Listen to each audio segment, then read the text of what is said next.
우리 태용 선생님 안녕하십니까? 예, 예. 안녕하십니까. 어떻게 그동안 잘 지내셨습니까? 예. 예. 요즘에 많이 태용 선생님 찾는 분이 많은데 예. 어떻게 지금 요즘에 어떻게 뭐 하시는 요즘에 어떤 일을 요즘에 하십니까? 예, 많은 분들이 하노이에서 예. 김정은하고 트럼프가 회담이 결렬될 걸로 이제 예견하지 못했다가 예. 이 회담이 이제 갑자기 결렬된 문제와 관련해서 이제 좀 예, 당황해하고, 당황했죠. 예. 그다음에 앞으로 그러면 이게 또 다시 북한과 미국이 예. 이 2017년 상황처럼 이 극단적인 상황으로 서로 치닫게 되지 않느냐 이런 우려하시는 분들이 많아서 좀 그와 관련한 제 견해가 무엇인지 예. 그런 걸 이제 많이 물어보시곤 합니다. 예. 오늘도 이제 사실은 이제 그런 부분에 대한 질문이 예. 있을 텐데 하노이 회담에 대한 어떤 지금 태용 선생님께 생각하신 내용에 대한 부분하고 네. 결렬 원인, 네. 그 다음에 말씀하신 대로 결렬 이후의 어떤 여러 가지 정황을 좀 간단히 좀 얘기해 주실 수 있습니까? 네. 예. 하노이 회담은 물론 결렬됐기 때문에 예. 뭐 바람직하지 않은 이런 이제 사태 발전이라고 볼 수 있겠습니다. 북한과 미국이 예. 북한 핵 폐기라는 이런 문제에 대해서 좀 가급적으로 빨리 서로 합의도 하고 예. 북한의 비핵화 문제에서 실질적인 진전이 이루어졌더라면 예. 매우 좋았겠는데 이제 회담이 결국은 결렬됐습니다. 예. 그런데 저는 하노이 회담이 결렬될 수밖에 없었던 그 원인은 예. 싱가포르 회담에서 북한과 미국 사이에 도달한 합의, 예. 이 합의 자체가 이번 하노이 회담을 이제 결렬시킬 수 있는 그런 저는 불씨였다 이렇게 저는 생각합니다. 아, 그래요? 예. 원래 싱가포르 회담 때 미국이 바랬던 것은 예. 그야말로 싱가포르 회담을 통해서 북한의 비핵화를 이루어낼 수 있는 실질적인 진전을 위해서 싱가포르의 회담을 했는데 예. 거기서 나온 합의 자체가 아주 애매모호한 합의를 이루어냈습니다. 그래서 그 합의문을 놓고 결국은 예. 미국과 북한이 합의문의 잉크가 마르기 전부터 서로 대결 상황이 조성되었습니다. 이건 갈등이 있었다는 거죠. 싱가포르 회담 이후에 바로. 회담 이후에 바로 큰 갈등이 있었습니다. 아. 그러니까 큰 갈등이 어떤 갈등이었는가 하면 예. 같은 싱가포르 합의를 놓고 미국과 북한이 해석이 정반대였습니다. 싱가포르에서 미국과 북한은 예. 북핵 폐기의 순서와 구조를 예.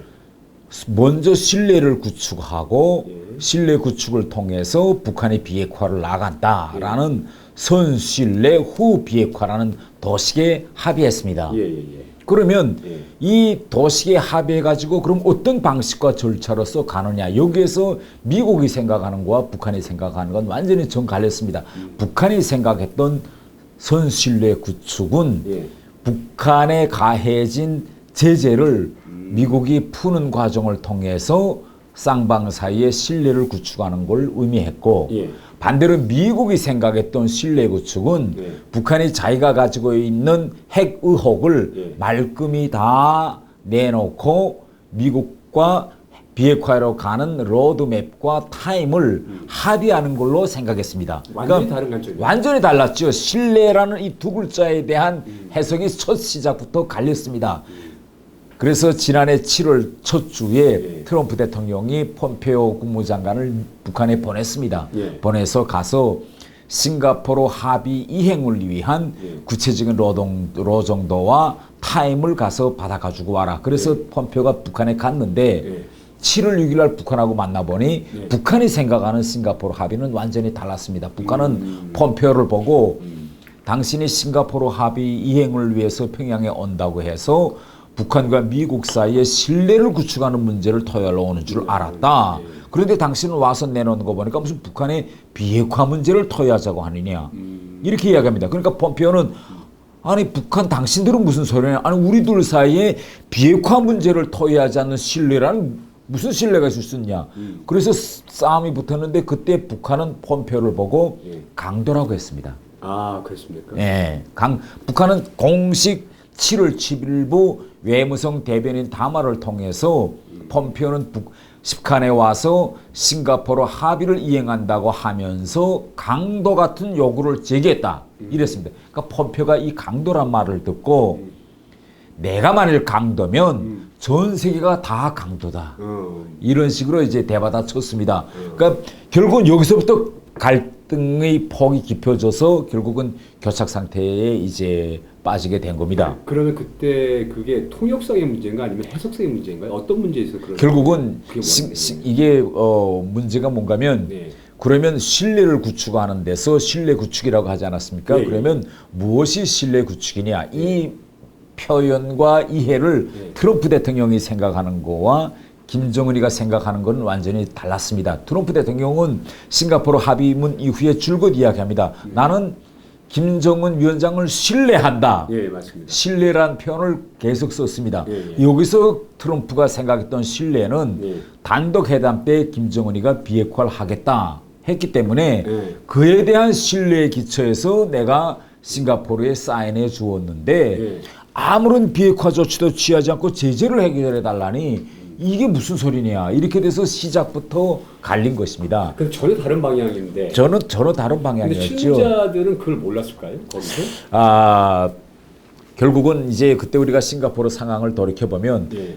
싱가포르에서 트럼프와 김정은이 만나기 전까지 예. 그 합의문에 들어갈 구체적인 내용을 가지고 예. 판문점에서 예. 북한의 최선의 부상과 미국의 네. 그때 당시 성김 대사 사이에 끝내 합의가 이루어졌습니다. 안 됐어요. 실무급은 이렇게 구체적으로 따지거든요. 예, 맞습니다. 신뢰란 무엇이냐, 어떤 과정을 통해서 신뢰로 가겠냐, 구체적인 디테일한 문제를 토의했는데 결국은 전혀 실무급에서는 합의할 수 없는 합의문 초안이었습니다. 예. 그래서 김성은 이거 토의하지 않았습니다.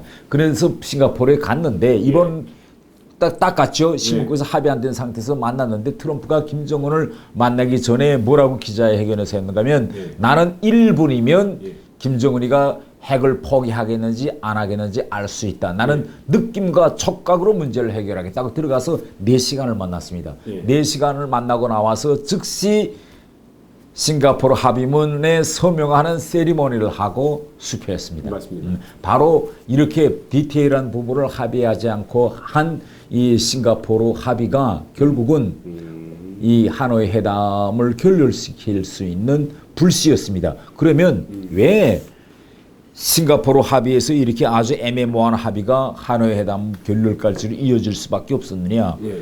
미국이라는 건 뭐 잘 아시겠지만은 예. 미국이라는 나라를 이렇게 보면 대외 정책에서 또 특히 이게 북핵 문제와 같은 이런 비핵화 문제에서 이런 문제는 어떤 방법과 도식으로 가야 한다는 아주 이미 세팅돼 있는 돼 있는 이런 절차와 방법이 미국에서는 학계든 전문가든 또 행정 관료들 사이에 딱 이게 나와 있습니다. 그림이 고정돼 있는 거죠. 고정돼 있죠. 그러니까 그 어떤 경우에도 전직 미국 대통령들은 그 방향대로가 아니면 움직이지 않았습니다. 그런데 트럼프 대통령이 싱가포르 회담에 갈 때 제가 판단하건 데는 이 북핵 문제에 대한 학습을 똑바로 하지 않고 가서 결국은 김정은이가 하자는 대로 다 해주었는데 뒤돌아와서 보니 이걸 정말 내가 잘못했구나라는 걸 알게 됐습니다. 그 부분에서 트럼프가 전략적으로 김정은을 구체적으로 끌어들이기 위해서 모른 척 한 것이 아닌가 이렇게 생각을 하는데 싱가포르 회담 때는 몰랐습니다. 그런데 이번 하노이 회담은 트럼프가 대단히 구체적으로 준비했습니다. 그래서 싱가포르 때 이걸 구체적으로 이제 준비하지 못하고 가서 북한에 내놓은 합의문 초안에 트럼프가 사인해주고 자기 식대로 될 줄 알았는데 결국은 그 이후에 붙어보니 김정은이 하고 싱가포르 합의를 이행하기 위한 붙어보니 결국은 미국 뜻대로 되지 않는다는 걸 알았습니다. 그래서 결국은 이번에 이제 하노이 회담에 가서는 트럼프가 교과서대로 이미 써 있는 교과서대로 고정돼 있는 미국의 정책대로 미국 고정돼 있는 방식대로 이제 나왔다 이렇게 볼 수 있겠습니다. 그러면 이게 고정된 방식이라는 게 이게 무엇이냐 이런 겁니다. 미국 사람들은 물론 미국도 단번에 북한 비핵화를 한다 이건 아닙니다. 북한의 비핵화 과정이 상당히 오랫동안 걸리는 이런 문제다라는 건 미국도 다 이해하고 있고 그렇기 때문에 비건이 예. 이번에 하노이 회담 전에 단계적 동시적인 방법으로밖에 갈 수 없다라고 큰 틀에서는 결국은 오랜 시간이 걸릴 수 있다는 점을 인정했습니다. 근데 오늘 같은 경우 오늘 비건이 다시 얘기를 했는데 예. 단계적인 부분이 아니라 우리가 말하는 이제 완전히 어떤 그 일괄 타결 방향으로 일괄 가겠다. 방향으로 그러니까 가겠다. 미국은 지금 약간 입장이 좀 왔다 갔다 합니다. 한 번은 단계적 동시적 말로 했다가 예. 또 일괄 타격이다. 이런 식으로 빅딜러 단번에 빅딜러 가겠다. 예, 지금 이런 이제- 말인데 그건 협상으로 과정에서 뭐 이렇게도 이야기할 수 있고 저렇게도 이야기할 수 있는데 제가 판단한 건데는 미국 자체도 예. 지금까지 미국 입장을 다 보면 그렇습니다. 이 예. 문제는 단번에 해결할 수 있는 문제가 아니다는 건 미국에서는 다 이건 일반적으로 보편화된 인식입니다. 그러면 단계적 방향으로 갈 때 1단계에서는 무엇을 하고 2단계에서는 무엇을 한다는 게 거의나 이게 수십 년 동안 북핵 협상에서 세팅이 되어 있습니다. 예. 그러면 가장 초보적인 단계 1단계 조치는 무엇이냐? 예. 1단계 조치는 우선 예. 북한이 말로나마 예. 가지고 있는 현존 핵무기와 핵 프로그램은 예. 포기한다라는 걸 말로 먼저 해야 됩니다. 그런데 지금까지 김정은이가 남북 정상회담을 3번 했고 예. 싱가포르 회담을 했고 이번에 하노이까지 또 했지만은 아직도 김정은이 입에서는 한반도 비핵화란 말은 나왔지 예. 북한 비핵화란 말은 한 번도 안 했습니다. 아, 그게 중요한 말이에요. 대단히 중요한 말입니다. 왜 중요한 말이냐? 2005년도 9월 19일 날 육자 간의 네. 9.19 공동성명이 나옵니다. 예. 9.19 공동성명에서 이미 2005년도에 한반도 비핵화는 어떻게 가야 한다는 교과서를 다 그때 썼습니다. 그렇죠. 6개 나라가 예, 예, 북한도 동의했어요. 예, 예. 거기에서 한반도 비핵화에서 첫 번째는 뭐냐? 북한이 가지고 있는 현존 핵 계획과 핵 무기를 포기한다. 예. 이게 첫 번째입니다. 그 안에 내용에서. 예, 예. 그런데 아직까지 북한은 이걸 포기한다는 말을 하지 않았어요. 그래서 결국은 그러면 북한이 가지고 있는 현존 핵 계획과 핵 무기를 포기한다라는 이 선언적 의미를 밝히고 그 다음 단계에서는 핵 무기라는 건 이렇게 됐습니다. 핵 물질. 예. 그다음에 그 핵 물질을 가지고 핵 미사일을 만들지 않습니까? 그러면 그 핵 미사일을 만들어 놓은 공정, 예. 그다음에 다 만들어 놓은 핵 무기 이렇게 세 개 부리로 갈라볼 수 있는데 이번에 트럼프가 요구하는 거는 뭐 물론 트럼프는 이번에 북한의 비핵화 범주에 모든 핵무기와 생화학무기가 포함됐다고 했지만은 추가 알파로 요구한 거는 뭐냐? 예. 바로 북한이 가지고 있는 핵 물질 생산 시설에서 북한은 영변만 내놓자는 거고 트럼프는 영변 외에 플러스 알파 추가로 가지고 있는 우라늄 농축 시설을 다 내놓으라. 예. 이거면 내놓으면 당신이 진정성을 내가 볼게. 결국은 이번 회담은 우리가 싱가포르 회담에서 쌍방 사이에 신뢰를 구축하자고 하지 않았습니까? 맞습니다. 그러면 이번 회담에서 트럼프는 다시 한번 김정은을 믿을 수 있는가라는 또 신뢰 문제로 되돌아왔습니다. 그래서 만약 트럼프가 추가 알파 핵시설을 내놓으라고 했을 때 예. 김정은이가 중요하죠. 그때 김정은은 영변만 내놓고 딱 영변만 테이블에 올려놨습니다. 그러니까 트럼프는 영변에는 이제 관심이 없어요. 트럼프는 왜? 이 영변이라는 건 이제 수십 년 동안 미국이 보아온 거기 때문에 공개된 거고. 예, 이건 내놓고 예. 숨겨진 걸 내놔라. 그래서 이제 그 구체적인 자료를 책상에 가지고 가서 김정은한테 줬습니다. 예. 내가 알고 싶은 건 이거다. 여기에 대한 당시 입장은 뭔고? 예. 하고 물어보니까 김정은이가 여기서 말을 못했다는 겁니다. 근데 그 부분에 있어서 예. 김정이 과연 몰랐던 건가요? 아니면 네. 알면서 못 추겠던 건가요? 그러니까 김정은이는 이 숨겨놓은 이 시설까지도 내가 내놓을 것이냐 아니면 지금처럼 계속 은폐하겠느냐 여기에 대해서 어떻게 할 것인가 전혀 준비를 하지 않고 영변만 내놓고 영변 말하자면 그게 말해서 스몰딜이든 빅딜이든 영변을 내놓고 영변대 내가 트럼프한테서 뭘 받아갈 것이냐 이것만 준비하는데 불쑥 트럼프가 은폐된 핵 시설들을 조목조목 구체화한 위성사진까지 다 내놓으니까 김정은은 당황한 겁니다. 그래서 김영호에 곧 따라갔던 김영호나 최선이나 예. 그런 실무자들이 그런 부분의 대책을 전혀 갖고 있지 않았나요? 미국이 예. 그렇게 이걸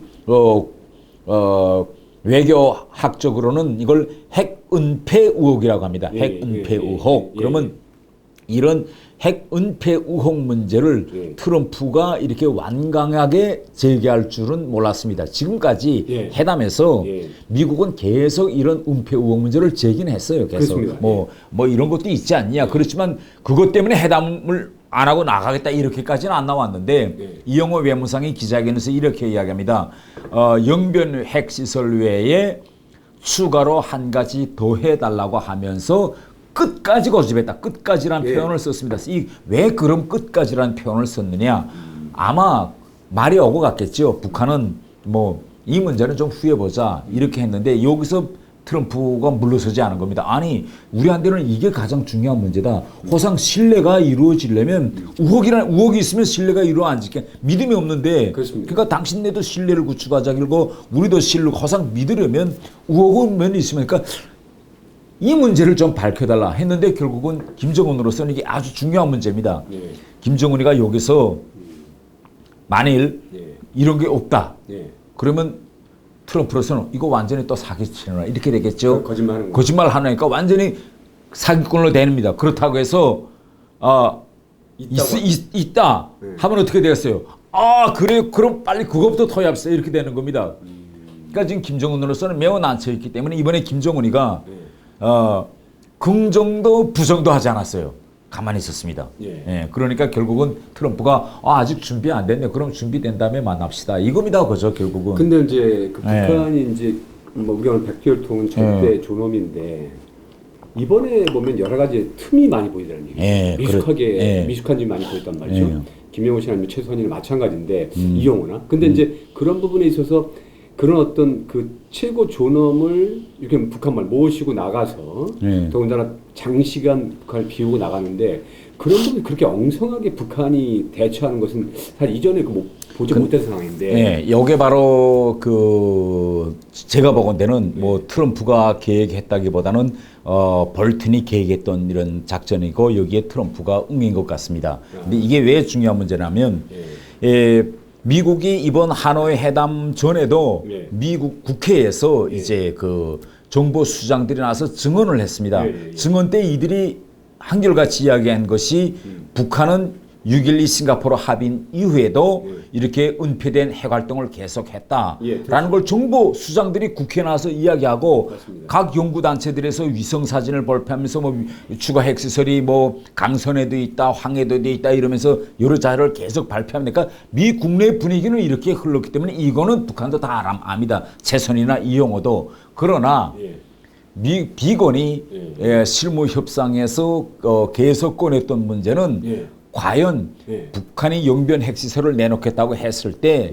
미국이 줄 수 있는 상응 조치가 어느 정도냐 이런 문제를 가지고 계속 트럼프와 김정은이 도착하기 전까지 런닝했기 때문에 이렇게 추가 핵 은폐 의혹 문제 때문에 회담이 결렬될 수 있다. 이 점까지는 예견하지 못했습니다. 반대로 볼튼은 이제 그 어떤 사람인가면 볼튼은 북한 핵 문제에서 바로 교과세대로 나가자는 사람입니다. 맞습니다. 그래서 시작부터 핵물질 생산에서 은폐 의혹이 있으면 이 은폐 의혹부터 해결함에 가자. 그래야 종착점까지 갈 수 있다. 이게 볼튼의 주장인데 볼튼은 북한의 핵 은폐하고 있다라는 말이 볼튼의 주장인데 누구도 이걸 확증할 수는 없었습니다. 지금까지. 이건 일방적으로 미국이 하는 말인데 그런데 이번에 볼튼이 과연 그러면 볼튼으로서도 북한이 이런 은폐 시설들이 있을까 없을까 이거 본인도 확신하지를 못해서 구체적인 자료를 트럼프를 통해서 김정은한테 불쑥 내놨는데 김정은이 여기서 약간 오정증에서 놀라고 긍부정도 하지 않는 모습을 보면서 볼튼은 지금 확신한 겁니다. 있구나. 있다. 그래서 이번에 하노이 회담 이후에 지금 상황을 보세요. 볼튼이 거의 매일 언론에 나갑니다. 왜? 이제는 자신감이 생긴 겁니다. 이 사람이. 내가 수십 년 동안 북한에 이런 은폐된 핵시설이 있다고 내가 계속 주장했는데 결국은 이것이 실무 일꾼들이 아니고 정상회담에서 내가 이 사실을 증명했다. 이겁니다. 지금 볼튼은. 자, 이제부터 그러면- 볼튼의 입장에 상당히 결국은 힘이 실리죠. 이제는. 자 그러면 지금 이제 하노이 회담이 결렬된 이후에 갑자기 지금 미국과 긴장이 급격하게 고조가 되고 있는 상황이란 말이죠. 지금 현재 뭐 동창리 지금 뭐 미사일 설치대뿐만 아니라 지금 어떤 핵실험에 대한 징후가 보인다 이렇게 지금 얘기하고 있습니다. 그럼 하노이 회담, 미북 회담의 결렬과 지금 현재 북한 내부의 긴장 고조가 어떤 관계성을 갖는다고 생각하십니까? 저는 그 북한이 뭐 당장 이제 그 곧바로 예. 뭐 위성이라든가 장거리 미사일 그 발사 시험이라든가 또 다른 핵실험이라든가 이런 완전한 강경 도발로 선회할 것 같지는 않습니다. 그런데 지난 시기에 이제 북한의 이제 외교 패턴을 보면 예. 결국은 이번에 트럼프한테 뒤통수 맞지 않았습니까? 맞았기 때문에 북한은 지금 김정은으로서는 화가 날 대로 나 있습니다. 그렇지만 그렇다고 해서 지금 국제사회 앞에 그건 보일 수 없으니 김정은은 지금 아주 태연작한 모습을 보이면서 미국이 결국은 실무 협상을 먼저 제안해 올 걸로 지금 기다리고 있습니다. 이게 일반 외교 협상에서 기선사전 제압이라고 합니다. 그러니까 둘이 세담하고 갈라졌을 때 갈라진 양측 중에서 먼저 좀 앉아서 토의합시다. 이렇게 다가오는 측이 일반적으로 한 수 지고 들어오는 거다. 이렇게 됐습니다. 근데 지금 미국도 뭐 협상팀을 가겠다고 하면서도 뭐 다가가지 않고 북한도 다가가지 않고 이렇게 되면 지금 급한 건 북한입니다. 그렇죠. 시간. 그러니까 북한 어떻게 하면 미국이 찾아오길 바라. 그럼 미국이 찾아오는 방도는 지금까지 북한에 쏜 거는 이렇게 도발을 하든지 아니면 도발을 할 것처럼 뭐 미사일 저 지붕도 벗기고 미사일도 설치하고 핵심 막 이러면 어떻게 됩니까? 미국 언론에서 지금 계속 또 늘지 않습니까? 그럼 어떡하냐? 그러면 이 민주주의 국가에서는 여론이 있기 때문에 가만히 있을 수가 없어요. 그러면 결국은 움직여야 됩니다. 또 북한하고 물밑 접촉하자. 당신 예를 들면 이렇게 하면 안 된다. 하면 당신에게 레드라인을 넘어서는 거기 때문에 끝장이다 하면서 어쨌든 대화를 먼저 하자고 미국이 나오기를 지금 압박하는 그런 저는 압박 전술의 일환이다. 저는 이렇게 평가합니다. 근데 지금 아시다시피 1994년도나 2005년도나 여러 가지 경우에서 미국 간의 대화가 계속 있었을 때 지금 이제 뭐 교과서적인 내용도 있지만 지금 트럼프라고 하는 사람은 약간 좀 다르잖아요. 패턴이 다르지 않습니까? 그렇죠. 그런 상황 속에서 말씀하신 대로 이제 전형적인 북한식 벼랑끝 전술이 아니면 그렇죠. 살라미 전술 같은 경우가 지금 벼랑끝으로 가고 있죠. 가고 있는데 그것이 과연 지금 현재 트럼프 정부에서 통할 수 있을까? 이런 부분이 아까 말씀하신 기선제압 차원에서 이것이 과연 미국이 뭐 이전처럼 뭐 그렇게 해서 북한이 끌려갈 것인가 아니면 미국이 주도해 갈 것인가 지금 시간을 보면 북한이 훨씬 불리한 상황이죠. 자 그런 상황 속에서 만약에 미국이 손을 내밀지 않는다면 어떻게 알 것 같습니까? 미국이 손을 내밀지 않고 계속 뻗치면 북한은 다른 방법이 없습니다. 또 강경 도발로 나오는 방법밖에 없어요. 만약 강경 도발로 갔을 때 미국의 대응은 어떨 거라고 생각하십니까? 그게 바로 아주 중요한 문제입니다. 어제 CNN에서 전문가들이 나와서 이런 이야기를 하는데 제가 아주 흥미롭게 들었어요. 뭐라고 말했는가 하면 지금 역대 미국이 대북 정책이 실패한 원인은 뭐냐? 저렇게 북한이 동창리 여기서 이제 미사일을 발사할 것처럼 지금 벼랑끝 전술로 나오고 핵실험할 것처럼 나올 때 미국 지도자들은 항상 하지 말라고 경고했습니다.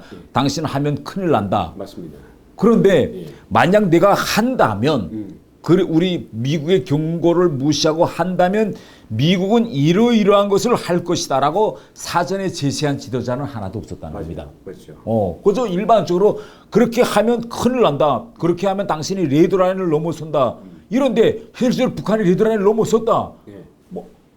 그다음에 뭐 별로 방책이 없는 거예요. 맞습니다. 그러니까 지금 볼턴이 어제 CNN에서 뭐라고 이야기하는 게 이렇게 이야기합니다.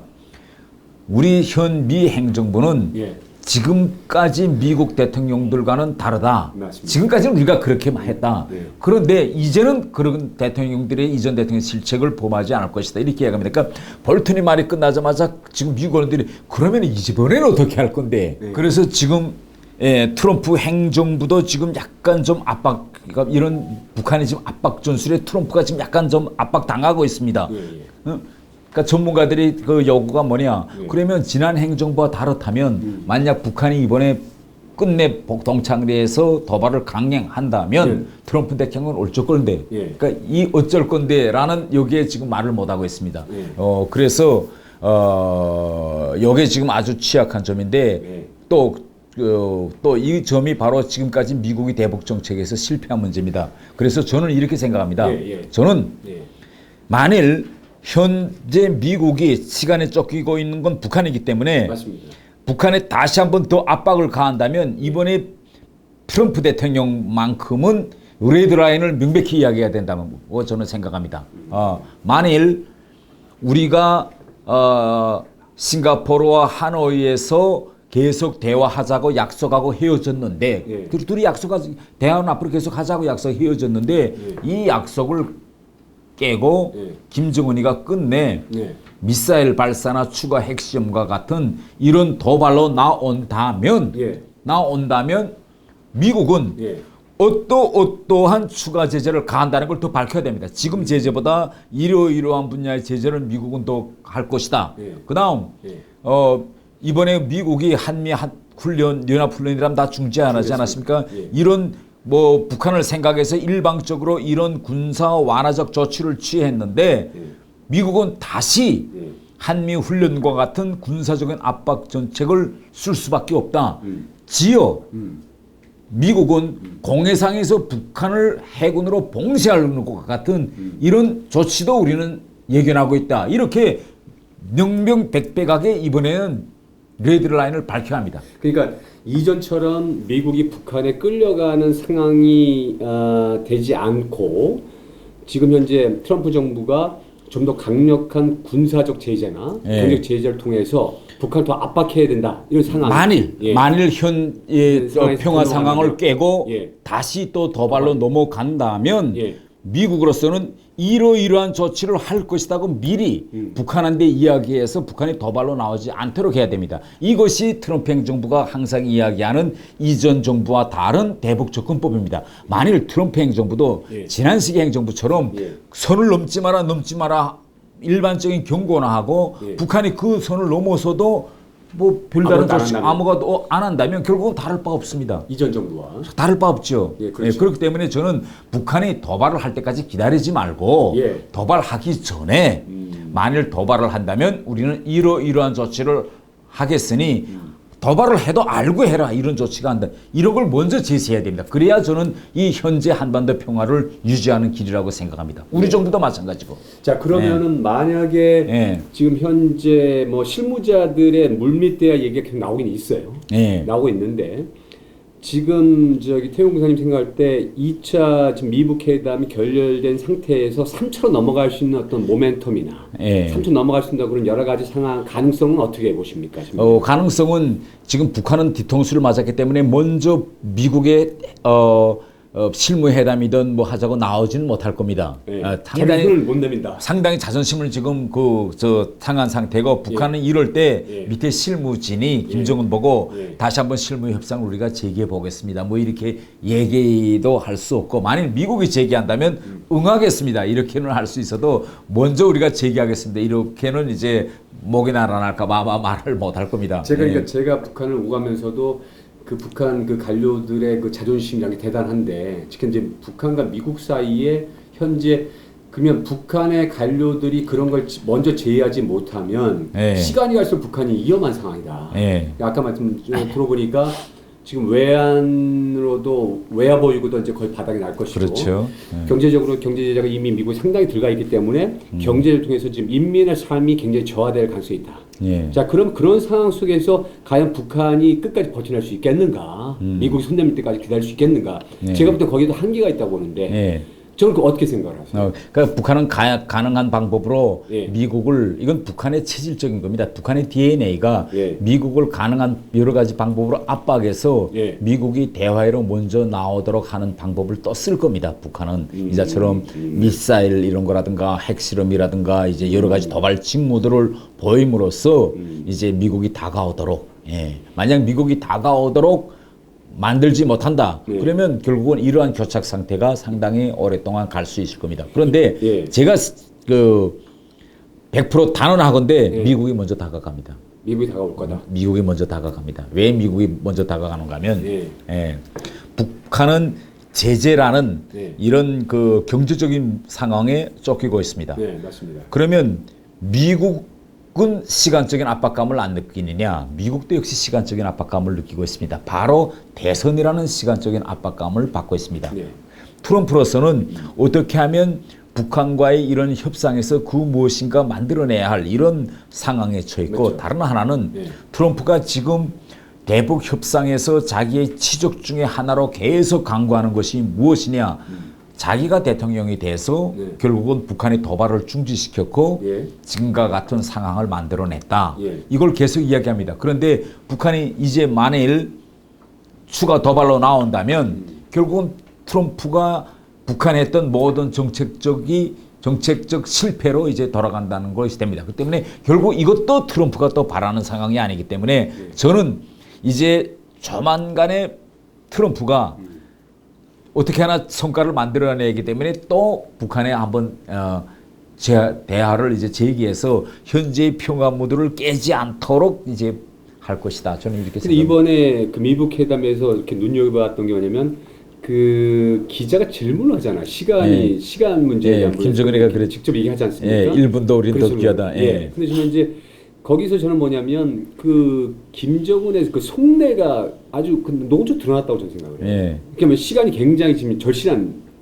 아까운 거죠. 네. 근데 뭐냐면 트럼프 대통령은 우린 시간이 여유가 있다. 네. 천천히 가자. 이렇게 얘기했단 말이죠. 네. 그 말씀하신 대로 한다면 지금 미국의 선거가 2020년입니다. 네. 그 다음에 4년 연임을 하려고 지금 하는 건데 네.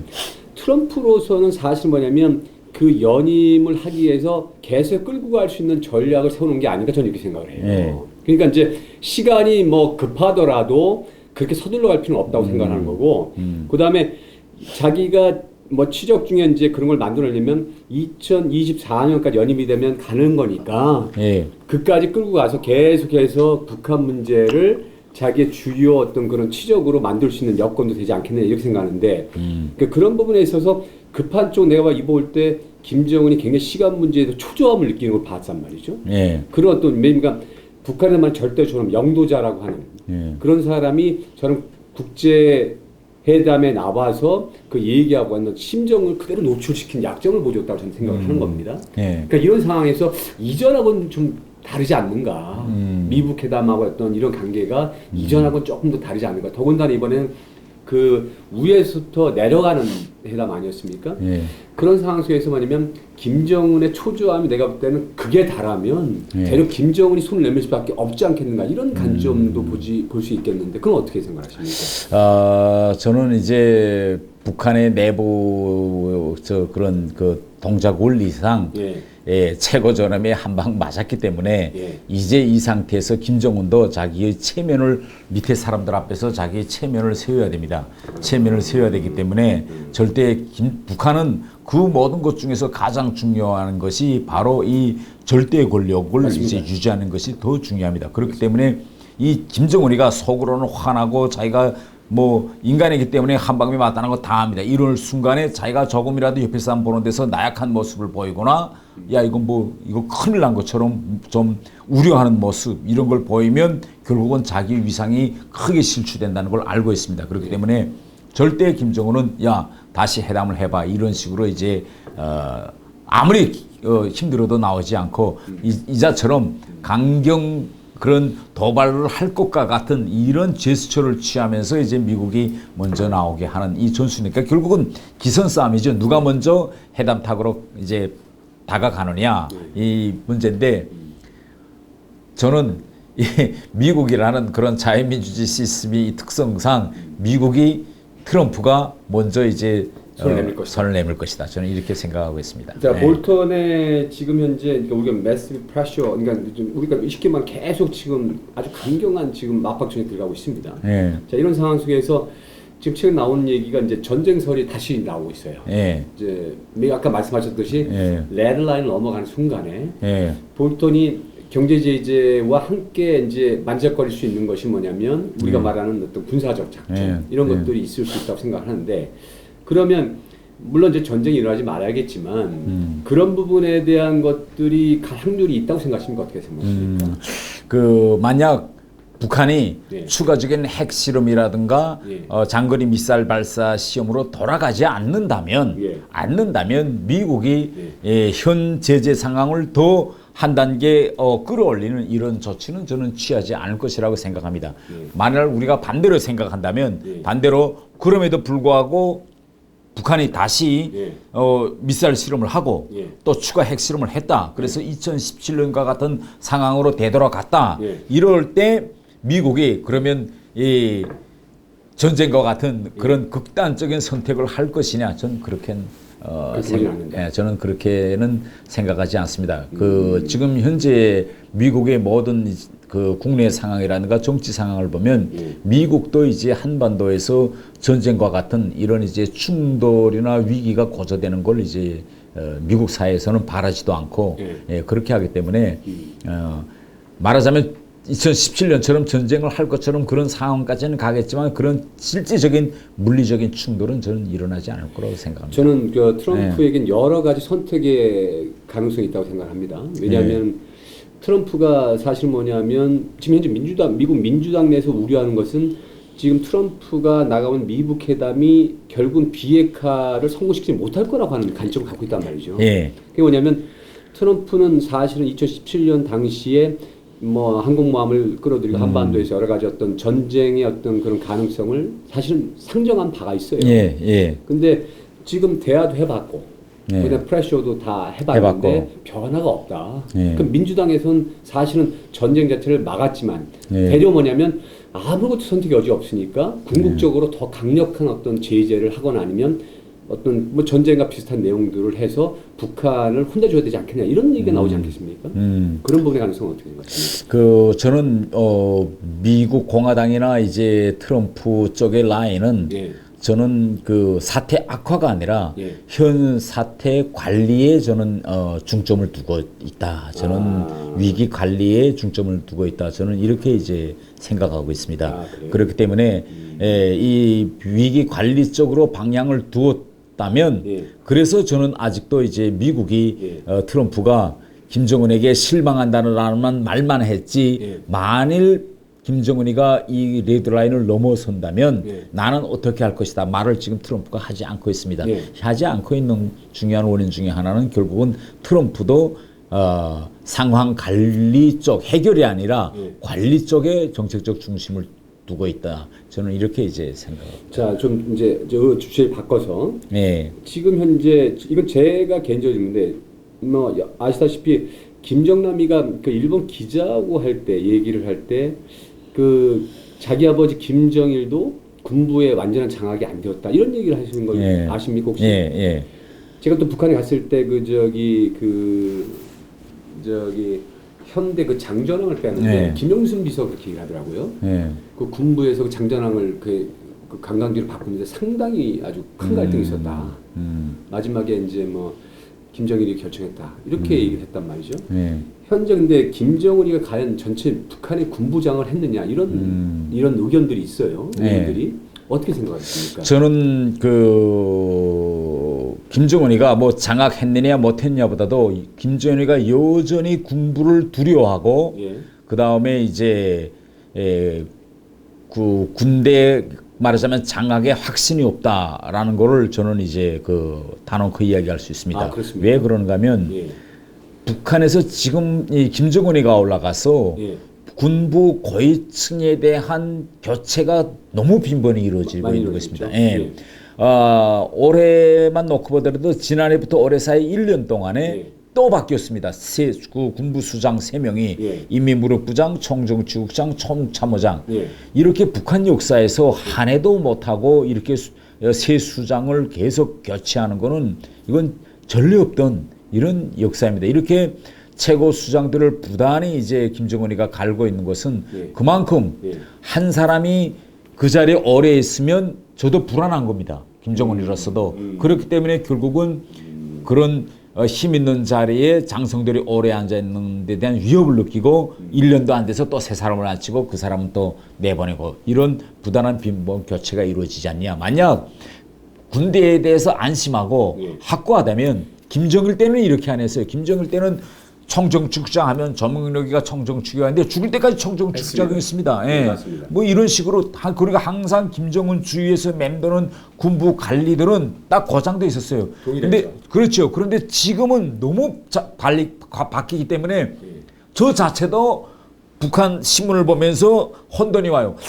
이 사람이 지금 이 사람이 새로 된 인민무력부장 노강철이지 이렇게 할 정도입니다.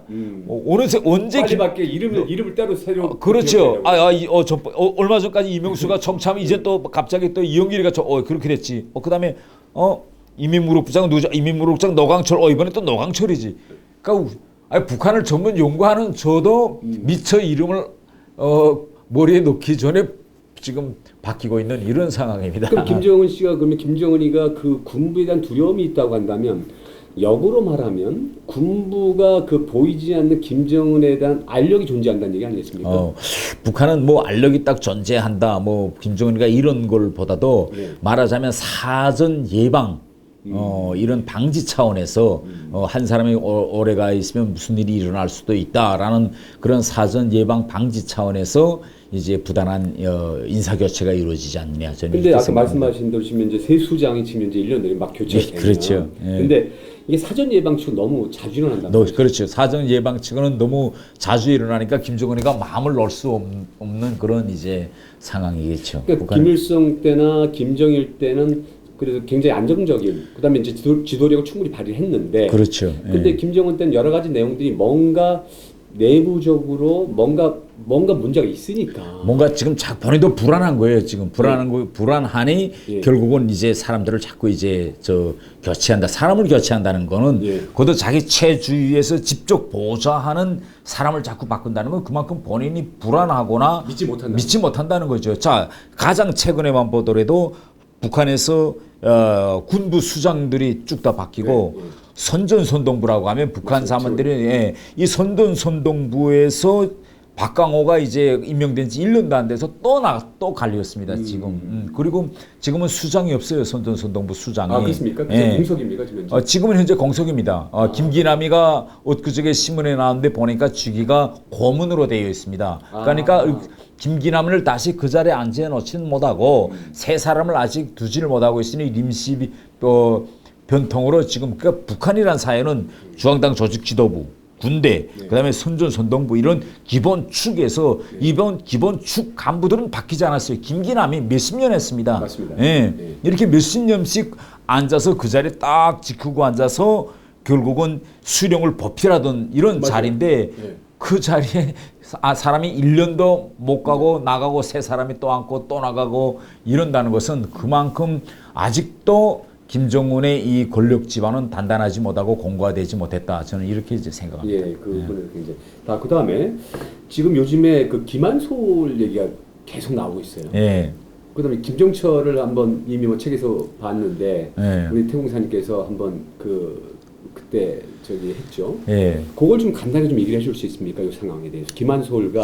글쎄, 저는 현재 김한솔이가 어디 가 있는지 그건 이제 잘 모르겠습니다. 뭐 한국에 있는지 아니면 유럽에 가 있는지 미국에 있는지 이 현 상황에 대해서는 잘 모르겠고 뭐 얼마 전에 김한솔을 이제 보호해주고 있다고 하던 이제 천리만 민방에 대해서 뭐 자유조선 망명정부를 뭐 구성했다 이런 뭐 선언문도 나오고 뭐 이런 걸 제가 지켜보고 있는데 그 조직에 대해서는 제가 잘 모르겠고 그 다음에 이 김정철이다라면 많은 사람들이 혹시 김정철이가 뒤에서 자기 동생 김정은을 보필하고 있지 않느냐라고 말들도 하고 있는데 제가 판단한 그런 김정철은 그렇게 정치적으로 뒤에서 이제 김정은을 조언하거나 보필하거나 아니면 그 어떤 보이지 않는 그런 영향력을 행사할 수 있는 이런 위치에 있는 사람은 아니다. 저는 이렇게 생각합니다. 정치적 인물은 아니라고 생각합니다.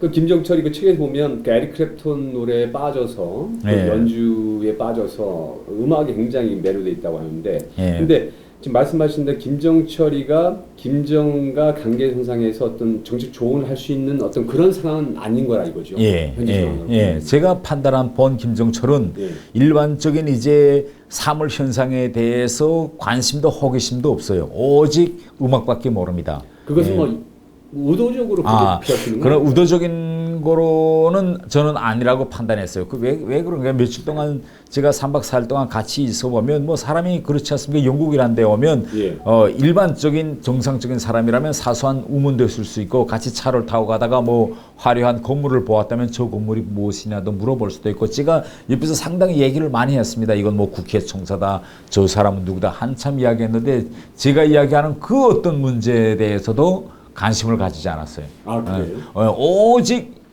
음악과 예술밖에는 이제 관심이 없었습니다. 또 음악과 예술 분야에는 대단히 박식하고 그다음에 이제 기타 같은 경우에는 프로급 이상으로 이제 그렇게 잘하고 그래서 저는 이렇게 생각합니다. 우리가 우리 주위에서 이제 사람들 보면 특히 이런 음악을 하시는 분들을 보면 대단히 그 한 분야에만 이제 올인하는 이런 사람들, 그다음에 이제 과학을 하는 수학이나 물리 이런 하는 분들 보면 거의 학자들 보면 거의나 다른 문제는 관심이 없고 한 문제만 집중하는 그런 좀 이제 그 증상이 좀 있습니다. 그래서 저는 그런 부류의 인물이 아니겠느냐 저는 그렇게 이제 생각하고 있습니다. 자, 그러면 김여정은 어떤 사람이라고 생각하십니까?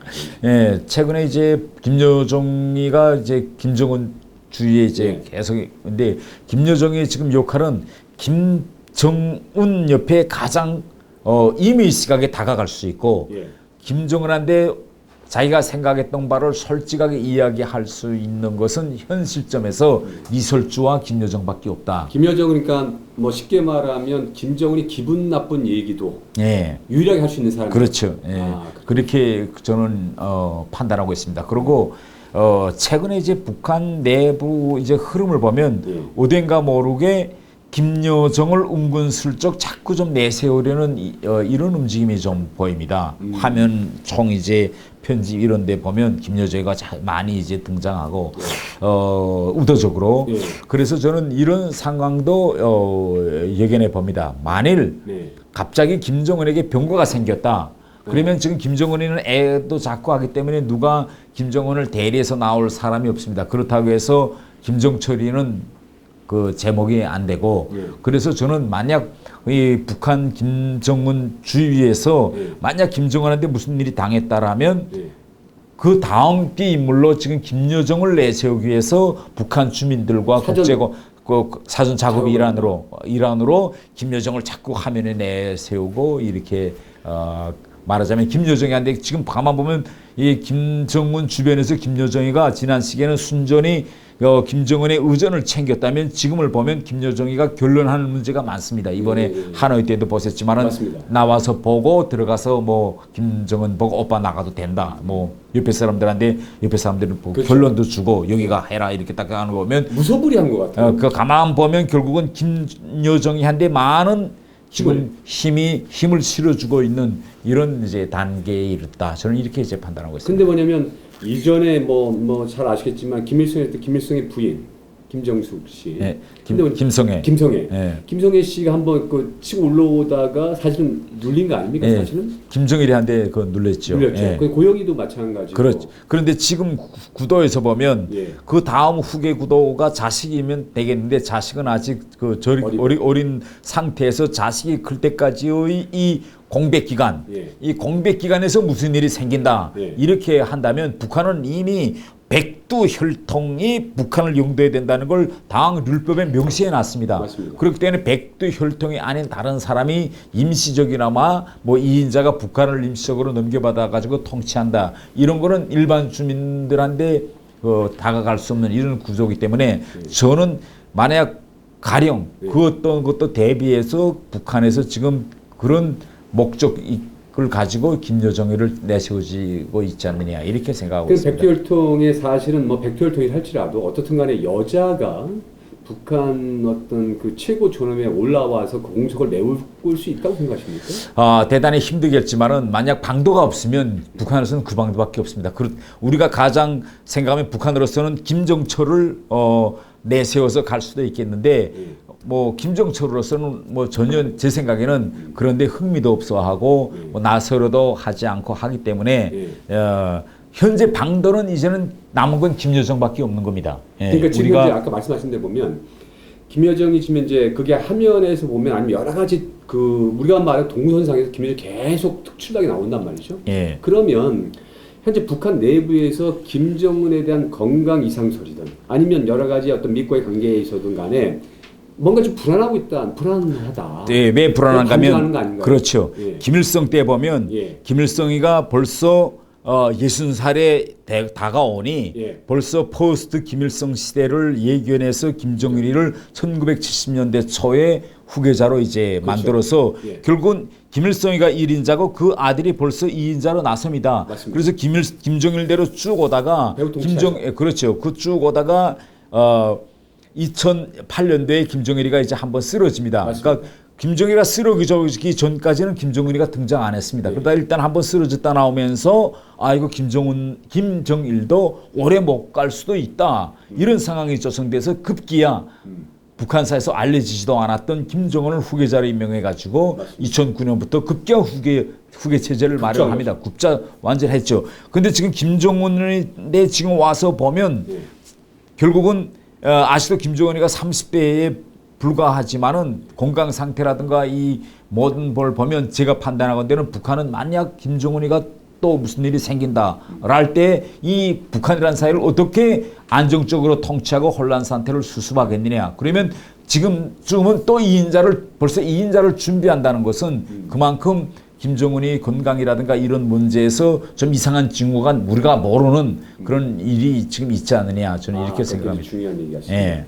자, 그럼 마지막으로 지금 현 정부, 문재인 정부의 그 대외교, 미북이나 아니 남북 관계에 대한 어떤 그 솔직하게 객관적으로 어떻게 보십니까? 저는 우리 정부는 이 북핵이라는 이런 상황 속에서 우리는 작은 나라입니다. 우리 미국도 그렇고 일본도 그렇고 중국, 러시아 다 대국들 속에 우리가 있는데 대국들 속에 있기 때문에 우리가 가지고 있는 힘과 잠재력은 결국은 외교력과 정보력입니다. 작은 나라는 이 외교력과 정보력을 발휘해야 되고 우리는 북한과 같은 언어와 문화를 이제 공유하는 같은 민족이기 때문에 우리 정부가 미국에게 어떤 메시지를 보내고 어떤 입장을 취하는가가 이 앞으로 향후 한반도 정세와 미북 협상을 주도해 나가는 데서 아주 중요합니다. 그래서 지금까지 우리 정부가 취해온 입장은 우리는 이 한반도 평화 정착과 비핵화에서 운전자다라고 했습니다. 운전자라는 건 기본 차를 몰고 가겠다. 그리고 김정은과 트럼프는 결국은 승객이죠. 뒤에 앉아있는 승객과 같은데 그러면 운전자로서의 우리 정부가 올바른 판단과 정보 그다음에 모습을 보여주느냐. 주도해 갈 수 있는 이런 모습을 근데 지금까지 우리 정부의 모습은 대단히 혼란스러웠습니다. 결국은 트럼프가 하노이에 가기 전에 문 대통령과 이제 트럼프 사이에 전화 통화를 합니다. 그러면 이 전화 통화에서 적어도 이번 회담을 미국이 어디로 끌고 가려고 하느냐 이 정도는 우리가 알고 있어서 거기에 맞게 대응을 하는 것이었는데 우리는 지금 트럼프가 뭘 준비한 것도 모르고 남북 경호 카드를 가서 이제 활용하라고 이제 하다가 그 다음에 또 회담이 깨지기 몇 분 전까지도 우리 정부는 모르고 이선 이런 걸 보면 제가 지금 생각하는 건 그러면 미국과 우리 사이에 한미동맹이라고 하는데 그러면 이 한미동맹 사이에 진정한 소통이 지금 이루어지고 있지 않느냐. 저는 이 점을 이제 의심하게 됩니다.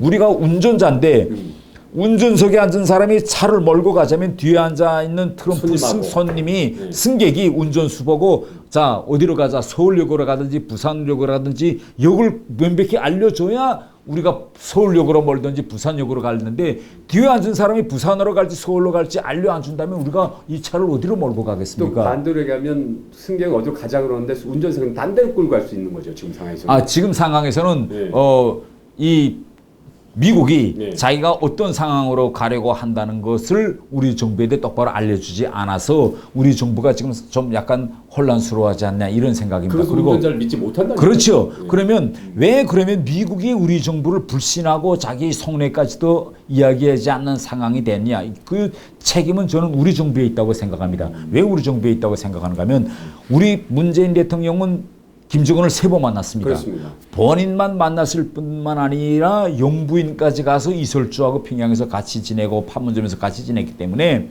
응당 인간적으로 벌써 3번 사람이 만나서 술을 먹었다 이러면 인간적으로 파악이 가고 가늠이 가야 됩니다. 그러면 진짜 김정은이가 핵을 포기하려는 건지 아니면 포기한다고 말만 그렇지 속은 딴 데인지라는 걸 우리가 명백히 보고 미국에 우리 의사를 명백히 이야기해야 된다고 생각합니다. 그런데 9월 정상회담 이후에도 우리 정부는 북한의 김정은이가 진정한 핵 포기 결단을 내렸다고 계속 이야기했습니다.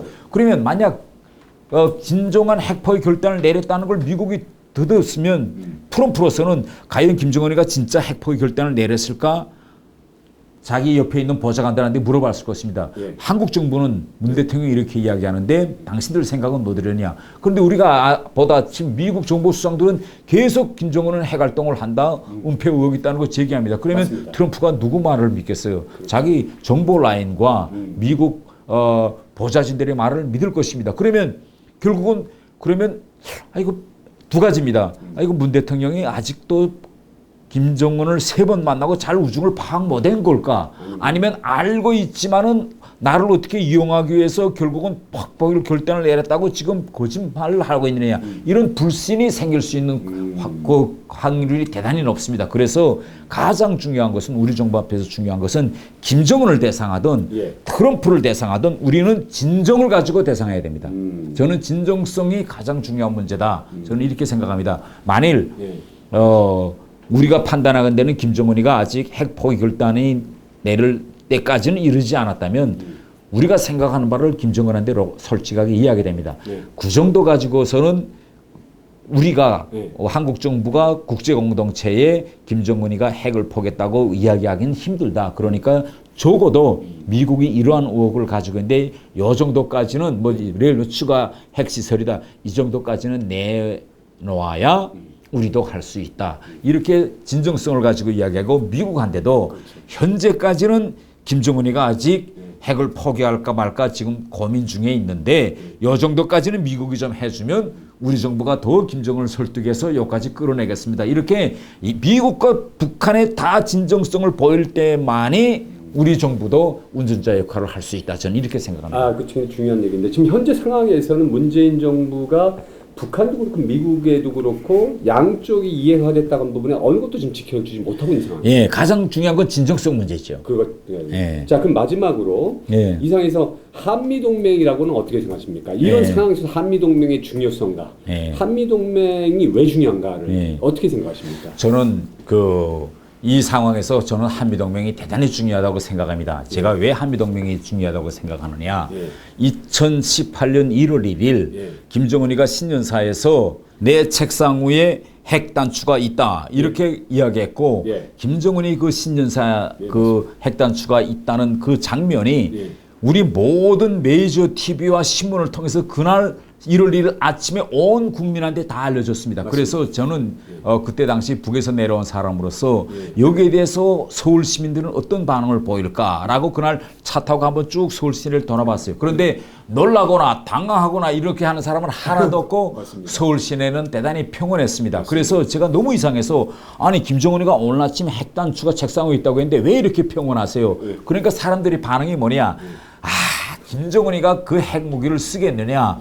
핵무기를 쓰면 미국이 가만히 있겠느냐. 그러니까 결국은 왜 우리는 평온하나. 미국을 믿고 있고 만약 김정은이가 우리를 치고 온다면 미국이 움직일 것이다. 이렇게 막아줄 거다. 그렇죠. 이렇게 한미동맹에 대한 우리의 진짜 방위 분야에서 국방력 분야에서의 우전심은 물론 심리적인 우정감도 우리는 대단히 강합니다. 우리 맞습니다. 국민들은 마치도 미국만 빠지면 우리는 뭘 어쩔 수 없이 금방 당할 것처럼 이렇게 한미동맹은 우리한테 중요한 역할이 있고 두 번째로 한미동맹이 중요하다는 건 왜 중요한 게 하면 우리는 지금까지 이제 한국군은 북한과의 가상적인 물리적인 전쟁 상황 때 우리가 독자적으로 이걸 한다는 게 아니라 항상 미국과의 협력해서 연합해서 미국이 정보를 제공하면 이 정보를 어떻게 연합해서 사태를 극복한다는 대응책으로 우리는 구조가 되어 있습니다. 맞습니다. 그런데 이러한 구조를 우리가 올바로 이용하고 정상적으로 가동시켜보고 하지 않은 상태에서 구조만 이렇게 돼 있다 해서 만약 위기 상황이 온다 하면 그것이 제대로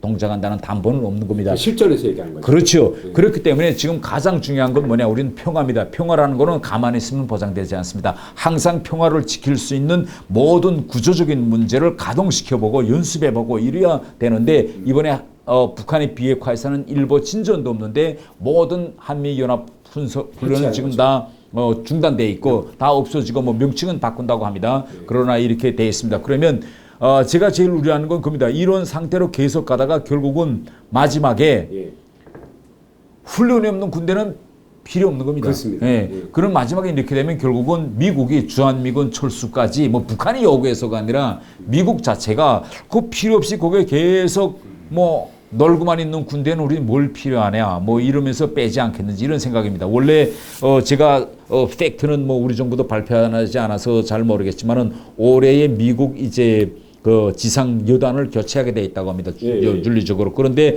아직까지 미국 측에서 새로 이제 교환될 여단이 오느냐 안 오느냐 이 문제도 미국 측이 아직까지 각관 입장을 밝히지 않고 있다. 맞아요. 일부 사람들은 이렇게 이야기하시더라고요. 그런데 만일 원래 있던 여단은 빠지고 새 여단은 오지 않는다. 그러면 결국은 지상군의 상당한 부분이 결국은 나간다는 걸 이제 의미하지 않겠습니까? 그렇죠. 예. 그래서 저는 이 한미동맹 이 관계를 우리가 이거 다시 한번 이거 돌이켜보고 진짜 한미동맹이 제대로 동작하고 있는 건지와 이걸 강화하기 위해서는 우리가 뭐 미흡한 점이 없느냐 이런 걸 지금 아주 되돌아볼 이런 시기라고 저는 생각합니다. 네, 오늘 감사합니다. 하여튼 여러 가지 장시간 여러 가지 중에 아주 명확한 얘기를 주셨습니다.